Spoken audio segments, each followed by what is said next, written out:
Before the Great War, many members had served West Virginia as firefighters and emergency services, mostly operating in Charleston, West Virginia. Their division was led by Melody Larkin and originally assembled with the goal of exploring the toxic ash heap region.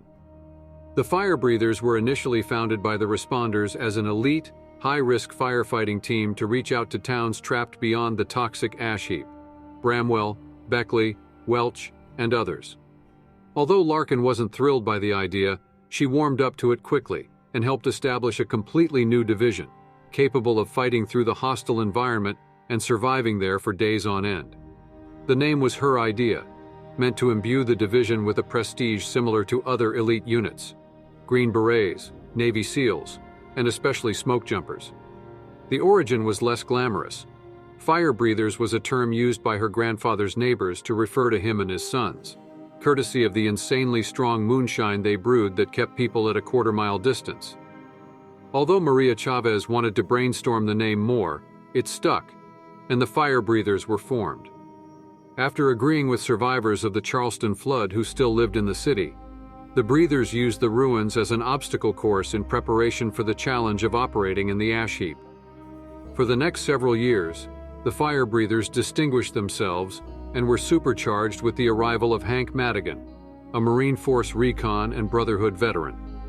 With the scorched threat looming on the horizon, they were reformed into a fighting force capable of confronting the scorched in the ash heap and prevent them from taking over.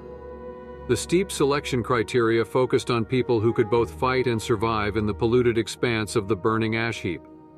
In return for handling the toughest missions, all members of the fire breathers had top priority for rations and ammunition, as well as additional ad hoc benefits for those willing to put their lives on the line.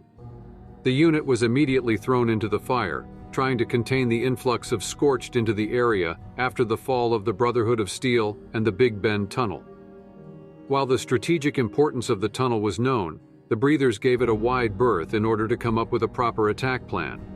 Preparing for the plan involved making a run at the atomic mining headquarters in Watauga, cutting over the mountains.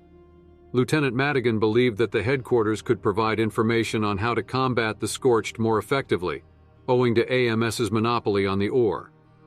Madigan and his team not only succeeded in infiltrating Watauga, but also brought back plans for weapons firing depleted ultracite, potent against the scorched, and leads for the excavator power armor developed by the Garahan Mining Company.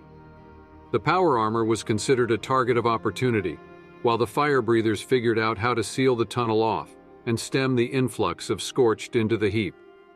Eventually, they settled on blowing the tunnel up using mining explosives recovered from the heap.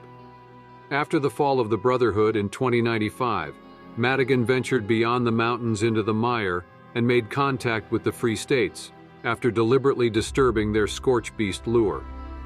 Impressed by the fact the Free States were luring the monsters down to kill them, he decided to aid them in setting up the scorched detection system, so that once the Big Bend Tunnel was locked down, they could focus on eliminating the scorched in the divide and the mire together. He left Charleston to set up the crucial uplink at the top of the world to finalize the SDS. He was, unfortunately, captured by the raiders under David Thorpe and tortured to death. His loss forced the breathers to move out from the Rusty Pick on their own. To make matters worse, the fire breathers did not have the protection of a scorched vaccine worked on at the AVR Medical Center due to shortages of necessary materials and data. Big Bend Tunnel became the fire breathers' grave, with the unit wiped out by the scorched, despite desperate efforts to fulfill the mission in spite of standing orders to retreat.